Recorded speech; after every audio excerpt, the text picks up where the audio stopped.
good evening, good morning, good night, you lovelies. It is the one, the only Cappy D Bar, and we're here to discuss our weekly world report. Now, last time we did some of these, all right, last time we got into the weekly topics of the world, all right, of the news cycle, I discussed LeBron going to Philadelphia. I have now learned that LeBron will be flying into Philadelphia via New York. Why LeBron doesn't want to give tax dollars to the city of Philadelphia, the world may never know.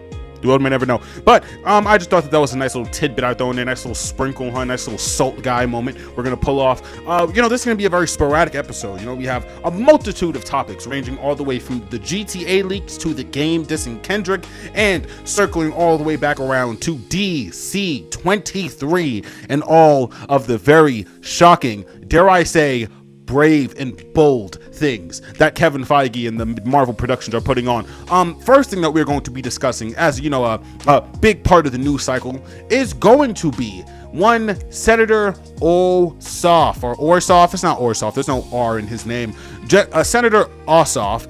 He essentially, he's in the potential runnings for the DNC's 2028 candidate. Now, he doesn't support abolishing ICE, and he's not really too pro-DSA. He's kind of pro-border control. There's a lot of really not great things about John Ossoff. He's probably on a really bad day, like pro-data centers, hypothetical. Like, these are all things that we just have to start lumping in with the DNC unless they're going to take hard, unified stances on these things. And unfortunately, the DNC doesn't really take unified stances on much of anything. So, Senator Ossoff essentially given this rally, trying to just rev up, the vote blue no matter who crowd. And he said something that ruffled a couple of MAGA feathers. He said, quote, Donald Trump finds it better and better use of his time, aside from doing his job, to travel around with Natalie Hoffman. Is that her name? Natalie Hoffman. And, again, other than doing his job, he finds this to be a better use of his time. Now, Natalie, it's not Natalie Portman. That's the lady from Thor. Natalie Hoffman, whatever the fuck her name is. Apparently, she was just a simple OAN, news anchor many, many moons ago. Due to her, let's be blunt, due to her relentless and her, some would say, very thoroughly vetted dedication and commitment to one Donald John Trump. She has now worked herself into the security, basically the secret securities, the line of sight, right? Like, they don't want to keep her out of their sight because she could potentially be a national risk, to the 45th rapist in chief, or even worse, she could just stiff arm Melina out of the White House and completely fuck up all of Donald Trump's horrible PR. Because if there's one thing I think that the conservative movement might actually buckle on, like genuinely buckle on, is that this guy's a bit of a sex pest. He's 80 with a deteriorating body. So it's either he's a sex pest or he's an old geriatric deteriorating fuck. Neither of those motives really work well for the right wings, news cycle, the right wing talking spaces. So Natalie Hoff, for lack of a better word, is just the diaper lady until she isn't. Until she, gives a press conference saying that she is now the security of, I don't know. Whatever she could drum up, whatever this administration could drum up to mask whatever the fuck is going on here would benefit everybody. Because I'm letting you know right now, Trump in this entire administration looks like a complete clown circus. It already was before. Now this is making things 10 times worse. The idea that the nigga who has the power to put his fingers on the nuke is shitting and pissing himself every other 3 hours of the business day. That's crazy. It's crazy. And again, we're at a stage in our two-party system where it's either one geriatric or the other geriatric, or one geriatric and a brown person. And we all know how the white people start to mobilize against anybody who is not white. So it's a lose-lose. I'm saying really all of this to say, again, going back to the DNC, with this comment and this, more or less rally cry that the left is on right now, with everyone just having very valid, reasonable questions about what this Natalie lady is doing, about 6 inches away from the president everywhere he goes, for every single summit, every rally, every presidential, every press conference, every presidential statement. There is Natalie Hoff within a fucking comedically large bag. So It's kind of just one of those things I feel like deserves a little questions, a little questioning. But, I'm afraid that, this momentum is just going to be all Jon Ossoff will run on, right? Just the idea like, hey, I'm anti-Trump and Trump's a weirdo, and all the people who supported Trump and still support Trump after his 2-term presidency, not consistently, but 1-term, 2-term, he's had a multitude of supporters over that 10-year period, right? So anybody who was with him then, anybody who's still with him now, you are not welcome. You are not a part of the you're not a part of the patriotic vision that should be, the ideal, American dream, right? Which is that everyone should have the right to liberty, everyone should have the right to independence, that these are things that we have fought for generation after generation. And it seems like that is a really it's a really salient message. Unfortunately, when you're going up against, the illiterate crowd that exists within the right-wing media, right, within MAGA specifically, right, and then you could even speak on all these little subsections of MAGA, like the Groypers and the America First and the Patriot First, and there's so many types of idiocy you have to combat in this country, again, with only a 2-party system. So the messaging has to be better than just, oh, Donald Trump shits his pants. Do you stand with the DSA? How do you genuinely feel about Medicare for all, and how do you plan to implement that, first as a senator, then later as a president? Do you have a plan for that? And these are things I feel like are worthy of being asked. I don't want to join the hate train, for Mr. What was it, James Tallarico, right? The guy who's supposed to be running in, I believe, Texas. I don't want to join the hate train for him, but unfortunately, he seems to be a bit of a DNC darling at the moment. All right, so hypothetically, if they put you up to the plate in 2034 or 2032, what's your plan? Do you have a plan? Does this party actually have anything, or is it just insults? And insults do work. It's working. The pressure is getting to this administration and their base. But what happens after that? What's the building blocks after that? Are you going to start alienating Muslim and Arabic senators and potential congressmen? Are we going to start alienating all DSA aligned candidates? Are we going to start demonizing the idea of abolishing a suppressive and oppressive force such as ICE? Are we going to restructure the defense budget so that we're not allocating money towards Israel and towards these forever wars in the Middle East? What exactly is what's the roadmap here? Because I'm telling all of you right now, if it's just being, how do I feel about trans people? 50-50. How do I feel about the military? I really do I love the military. How do I feel about the border? I love the border so much. Oh my God, give me more border if you could. But how do I feel about immigrants and gay people? 50-50. It's shaky. It's like this, I would say this, the changing of your policies, right, and the changing of your political stance simply to garner a moderate vote, when we could all agree that moderates in America are damn near Nazis in Germany, right? And I hate to be that guy. Look at any single moderate, policy when it comes to this country, and then compare it to Norway, compare it to Sweden, hell, compare it to France. Them niggas in France ain't all that either. But genuinely, the moderate vote in this country is detrimental to all progressive movement, period. So why people like Ossoff, why people like Newman, are my apologies, Newsom, why people like Newsom, I don't know where the fuck Newman came from. Well, I must have been thinking of Seinfeld, right? Why people like Newsom, why people like Ossoff, and honestly, even like people like Warlock, right? Or Warnock, yes, I'm fucking these names up. Why they seemed so, so pressured, and why they seem so dedicated to push this idea that the only way forward for the Democratic Party is to capitulate. I believe that might have been the word I was looking for earlier. To capitulate to these right-wing talking points. It's simply not the fact of the matter. It's not the fact of the matter at all. Saying all this to say, I hope that there's more than this. I hope it's just not like cute little sound bites and insults, because that's exactly what we tried with Harris. And for the most part, I believed it would work, because that nigga let COVID happen and January 6th, and then the Republicans went, we don't care. The moderates and centrists said, we don't care. She's brown. Vote for him anyway. Now we're in a war with Iran and a trade war with Canada. So hopefully the DNC has an actual fucking plan. I would hope so. I would pray to God that they do, because boy, the likelihood that they don't is very fucking high. All right, next topic. We are going to be discussing the GTA 6 leaks. Spooky shit indeed. Now, the simplest way I can put this is that another person that has already happened this year. It's already happened this year. I want to let all of you know. A nigga is already sitting in jail for this very specific crime of breaking into the code libraries of Take-Two Interactive, right? Crazy fucking timeline we live in. Another person has now done this, and he has gone insanely viral. It started with a couple of clips, a couple of cutaway scenes, just introducing what I would imagine to be the protagonist of this story. And then, very slowly, and by slowly I mean over the course of about 4 or so days, he releases more and more and more footage. Almost as if the nigga is playing the game. He pulled a Straw Hat Luffy and pirated the game, what, like 2 entire months before its release date? I am in shambles, brother. I am in fucking shambles. First off, let's just talk about the cybersecurity of Take-Two Interactive.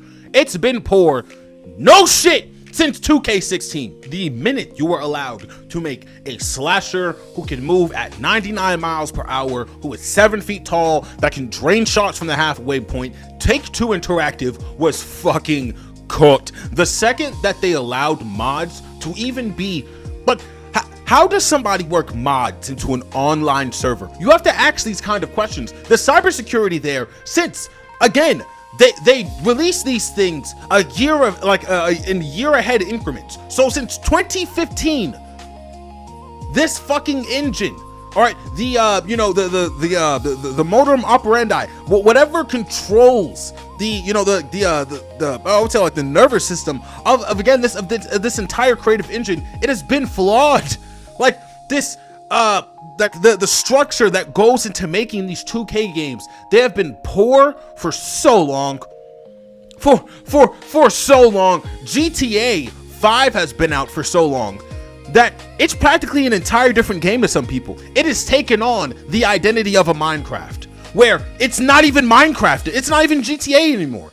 It's an O-Block simulator. It's surviving the streets of New York. It's a Florida simulator. Like, bro, so many things have been done to this. And again, there's a specific word. I want to say like almost like the motherboard, right? The motherboard of this of this creative engine. I want to maybe say it was the bandwidth. Maybe the bandwidth and what it is able to withstand is just that large and that heavy, and maybe we should be praising Take-Two Interactive for that. But the manner in which people have been changing the molecular fucking construction of their games for so long, 11 years minimum, 10 minimum, and now we're here where they're getting leaked again 2 months from the release date. I thought that this shit was releasing next year. I'm not even trolling any of y'all. I swore up and down that GTA 6 was being released next year. It had to have been, because look what's going on. All right, like, Wolverine is coming out. You're gonna throw a rock and you're gonna be able to buy Wolverine for pre-order 3 weeks away from the release date, right? It's so fucking soon. We have so much coverage about Wolverine. So much coverage about Wolverine. What is it coming out? May of next year? March of next year? Literally a stone's throw away. What the fuck do we really have for GTA 6? So paired with them taking 10 years, $1 trillion company, by the way, they took 10 years to release a sequel, or I guess the what would you call this? The Hex Eagle? The Hex Eagle, I guess that sounds right. We're just gonna go with that. So they took years to release the Hex Eagle, right? The sixth installation of this story, right? Of these games, and then they couldn't even give you niggas the dignity of releasing it physically. There are no discs. We already spoke on this. We're not gonna beat a dead horse. It's rotting. It's completely decayed into the ground. So 2 fumbles right there. Third strike, they didn't even tell you what the actual story was. All you know is one guy was in prison, maybe. The other lady's out of prison. What I can use from context clues is somebody here went to IT school. Maybe the other person went to marksman school.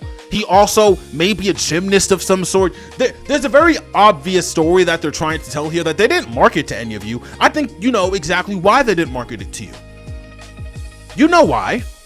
It's not because it's some jaw-dropping story. I mean, when you finished GTA 5, right? When you push Destin Weston off that cliff, right? And it's the, oh, it's a setup, it's a set, no one will say it, go. When that song starts playing, do you go, man, this was a really rich a colorful story that really touched on the real world topics that I deal with in a day-to-day. No! You said this is a fun game where I get to kill niggas and drive around and then tell a couple jokes in between. That's all GTA is. And I feel like even with shit like with Call of Duty, they make the story so much more than what it needs to be. And then they just fail. They fail. Funny enough, funny how things work actually. This is the exact blueprint for all of the 2K career modes. All of them. The wrestling games included. All of them have this, hey man, you gotta be something bigger than reality. And then like on your 20th level of that fucking career mode, you're genuinely like hooping up with like the the apostles of old, and like dunking on like the disciples of Christ, like genuinely. But like that's what those games turn into after a long, like genuinely after like your 20th 13th upgrade. It's like, all right, now you're playing Michael Jordan. Now you've traveled back in time to play Kobe Bryant. This is the shit that Take-Two Interactive gets off on. So them taking this story as overly serious as we're taking it, don't be surprised if aliens are in this, bro. We're gonna see aliens. Lester's probably gonna pull up in a G-Wagon, gray, old as fuck. They used to call me the molester, because I used to make so much fucking money. Drive off. It's gonna be some shit like that. Like, we are literally going to look at one of the most, potentially either one of the most half-baked stories Rockstar has ever put out, or maybe, again, their magnum opus. I would hope that they put something like that with this much anticipation out. I would hope that they take the latter. That would be my hope, but I don't fucking know. I don't fucking know. I think them not marketing anything for real, that's troublesome. I think the best and closest, the clearest visual that we get of gameplay being a leak, that's horrible for Rockstar. That says a lot about Take-Two Interactive. It says a lot. This game should be ready to be in shelves everywhere. I'm talking Target, fucking Walmart, the dollar store, wherever there are shelves, this game should be pushed to. But they're not doing digital because they were worried about the leaks. And now, now they're protective. Now they're protective cybersecurity, right? They're defensive cybersecurity that has been faulty, flimsy, and failing since 2016.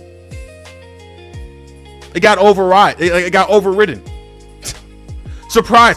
So shocked. Hey, I'm so shocked that Take-Two Interactive cares so little about their creative engine that it was somehow hacked and released to the public. So surprised. So shocked.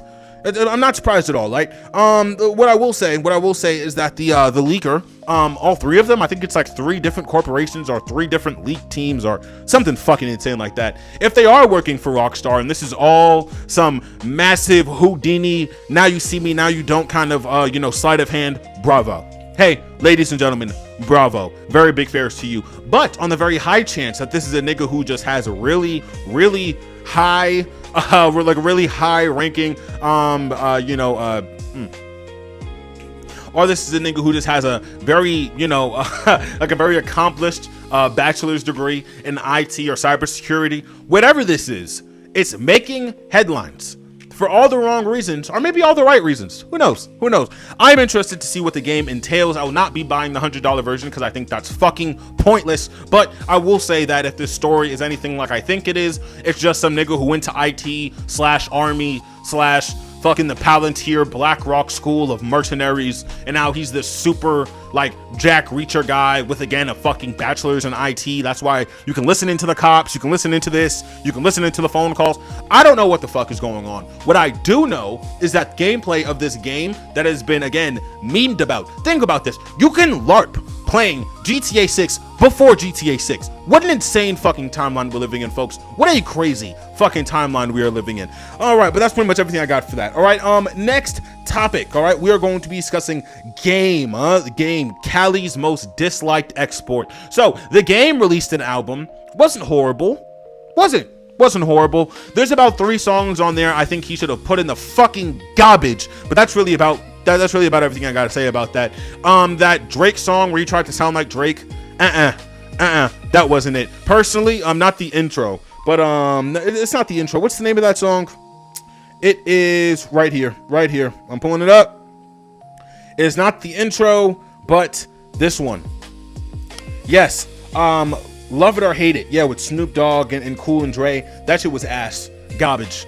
garbage. That shit was straight ass. Last song that I think again should just been left off this album completely. That song where he like kind of sampled Squabble Up, or like he did an inverse Squabble Up, but he sampled Drake, but he said that Drake was on the song, and the whole thing is like, I got Drake on the west side, I'm fucking with Drake, Drake's my mans, we be dicking down bitches in the same bed, elbow to elbow with each other. That's this whole nigga's argument. Unfortunately, it's Drake helped me get bitches. I got bitches because of Drake.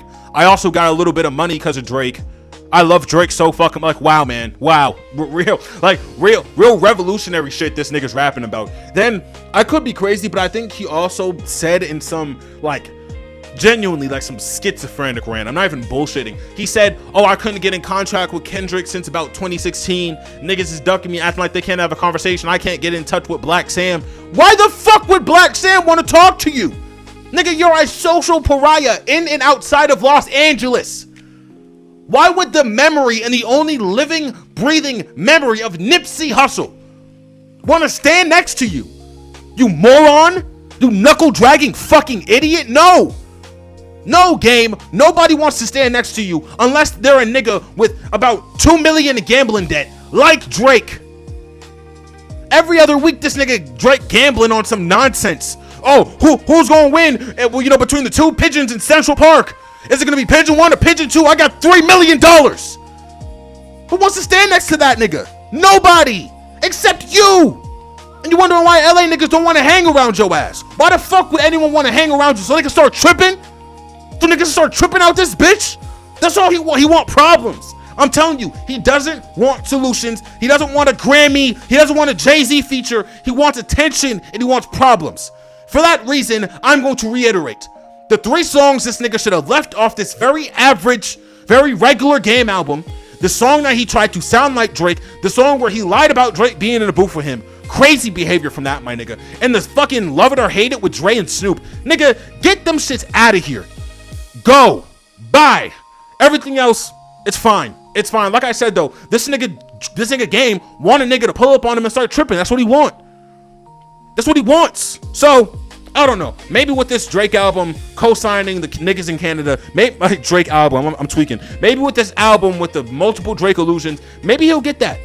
Maybe he's gonna be eating at his favorite chicken spot in LA, and maybe he's gonna get the exact issue he's asking for. Maybe Top Dog will pull up on this nigga personally. Huh? Doechii holding the Mac, posted up with the Mac like this. I don't know what this nigga want. I'm telling you right now, though, it ain't a conversation. Saying I snuck Drake in on an LA beat, and you want a conversation with K-Dot. Nigga, you out your mind? Hey, asshole! Hey, somebody going to take care of his ass, whether it's on a beat or, again, unfortunately, knock on wood, I don't want anything to happen to anybody. I don't know why he's starting in Cali problems when he know he a Cali nigga with Cali ties to the streets. Same shit with Kenny. I don't know where the logic from this is coming from. Maybe because I'm not biracial, I don't understand the logic in this. All right, and last but not least, all right, we are going to be discussing DC 23 and all of the great and horrible things that was released from DC 23. Now, I'm going to unironically pull up a chair and sit next to you, right? Because I do think that there needs to be a genuine heart-to-heart that has to be said. Listen to the sound of this chair. Yes, very authentic video we are recording right now. We had to discuss in great detail what the future of this company is. It really just might be a reset. And when I do say reset, I mean reset. I mean the second that Secret Wars has had its first official weekend theaters and all the numbers and all the metrics have came back. We got the numbers from China. You know, we got the big reports from Saudi. When everything is properly accumulated from both Doomsday and Secret Wars, we're going to see a complete hostile takeover of not only Sony, but Universal. And I'm not saying this to defame the executives at Disney and Marvel Incorporated. I'm not even saying this to intimidate any other executives that could hypothetically be listening to this. What can I say? You know, an underwater YouTube channel always has the most potential to pop the fuck off. The main point of what I'm getting to here is, you know, like there has to be some kind of synchronization between all these stories and all these continuities. And we can't have a future where they're thinking of putting Kraven in a movie and there will not be a single drop of who or what Spider-Man is. That cannot be allowed in the future. We cannot have a future where we're talking about quote unquote new Avengers and the member of this new Avengers is a US agent. There are very lackluster pieces of this continuity that have to be here because of contracts, because Def Jam owns this nigga Captain America, because Empire owns the rights to Ant-Man and the Wasp, or because Nicki Minaj are bought the copyright claim to Giant Man a couple of years back. It's always some fucking excuse as to why we can't just get simple stories. The Human Torch hasn't appeared one time in New York. You want to know why? Because there's a different universe and we have to split up 16 different universes between 16 different stories for the sake of continuity. Because the Reddit nerds don't want to fucking do the head math, and we don't want to do the head math with the Reddit nerds. So we've all just agreed it would be advantageous for all of us to just make up these universes. Universe 16, X1, X6. And then when shit starts popping off that affects the entire multiverse and universe 61, X1, 66, you know what happens? Everyone just shrugs their shoulders and go, well, where's everybody else? They genuinely created a pocket dimension for this story to happen. Same thing with the Wolverine game. That's why I'm such a big fucking, that's why I'm such a big critic of the Wolverine games. What the fuck do you mean there's a Wolverine with no X-Men? I understand that continuity is not brand new. I get that. Do any of you want to play a Wolverine without a single X-Men? Be honest with yourselves. The answer is no. Because I promise you, the biggest part they could have done from that game is a Wolverine and Cyclops fight. That's the best thing they could have done for that game. Or at least a tease at a fight in the sequel. Anything, bro. Fucking anything. Charles Xavier. Maybe, hypothetically, being the reason as to why you understand the layout of the games and layout of all the levels. Anything, dog. It seems like the exact same pattern that they took with Uncharted. We're going to put a couple enemies here. There's going to be a couple of chase missions, a couple of really big expansion action scenes, and then we're going to grab the hottest actors off the voice acting charts. That's it. Game over. Everybody go home. It's like, it's very dull. Like, I'm replaying Spider-Man 2 right now, and I keep asking myself, New York is under complete and utter siege by the Sons of No. Is there not a single fucking hero that wants to help out? Like, in my heart of hearts, am I supposed to believe? And by the way, completely headcanon, because nobody at Insomniac or Sony wants to do this head work, right? Not a single person wants to do the head work, leave a little note, do a news clipping, anything. We're just supposed to believe that the Fantastic Four either don't exist or they're off-world. That's very likely for the Fantastic Four. I'll give that to them. But every single Avenger, from Luke Cage all the way to Hawkeye, and everyone in between, they're busy. Vacation weekend. Couldn't do it. Just couldn't do it. And I know we're talking about DC 23. Do not rush me. All right. The overall mission statement, it needs to be cohesion. That needs to be the overall and overarching sorry about that, mission statement for these movies moving forward. Cohesion. You niggas couldn't get Blade done. Why? Because you wanted to make shit complicated. You just did a werewolf movie, but you couldn't figure out a 16, maybe an 1,800 word script for Blade. Are we fucking high? Are we? Are you niggas smoking crack back there? Wonder Man, after getting Emmy nominated, gets canceled. Why? Why? Oh, because now, after Doomsday and Secret Wars, you plan on doing the West Coast Avengers. Go fuck yourselves, honestly. After the universe colliding event, now we're going to do the West Coast Avengers because, we just have the time now. No, establishing your B and C tier teams before the universe ending event. No, that's not interesting. That's not cool. Seeing an alternate version of the West Coast Avengers that we've grown to love and value as a team, that's stupid. Why would any of you want that? No, all of you just want slop. So we'll give you the slop. They released a Doomsday trailer. How much do you want to bet a good 20% of that movie's in the trailer? Oh, and then to make matters worse, niggas like Eric Voss, or maybe, if you're lucky, somebody like Jessica Clemens, big shout out to Jessica Clemens from New Rockstar, they'll just spoil half the movie on guesses. They'll make intelligent guesses based on context clues and leaks, and then they'll just be correct. So now, 6 months away from the release, I know it's going to be releasing in like 2 to 3 months. Don't be an asshole about this review, right? So when it takes 4 months for the movie to come out, and then 4 months prior, you already have a very rough skeletal structure of the movie. Who does that benefit? All they did for Spider-Man Brand New Day is keep releasing and releasing and releasing scenes. The movie was damn near on Twitter a day before it was released. When you look at the roadmap, that is the important question, and I think that may be the title of this video, right? What is the roadmap for the MCU? Because it is not Midday, it is not the Midnight Suns. They casted a Ghost Rider. What's up with Moon Knight? Oh, Oscar Isaac, yeah. No, this company's disgusting. It has horrific politics. Now what? Now what? Now what? What's the plan? There has to be some kind of backup, something. There gotta be something. I find it so hard to believe you niggas went every single Kang in the history of all the Kangs for all of time and all of eternity have always looked like Jonathan Majors and not a single other person. And that's the reason why we couldn't do Kang Dynasty. Oh, because, I mean, why would Kang get facial reconstructional surgery? That's crazy, right? Right, that's just so fucking crazy. So now what's the end point for the Midnight Suns? Is there any Midnight Suns at all? Oh, but you have Ghost Rider. Oh, and Ghost Rider is soon to be released, and it's already hypothetically in production as we speak. But you niggas couldn't get Blade out.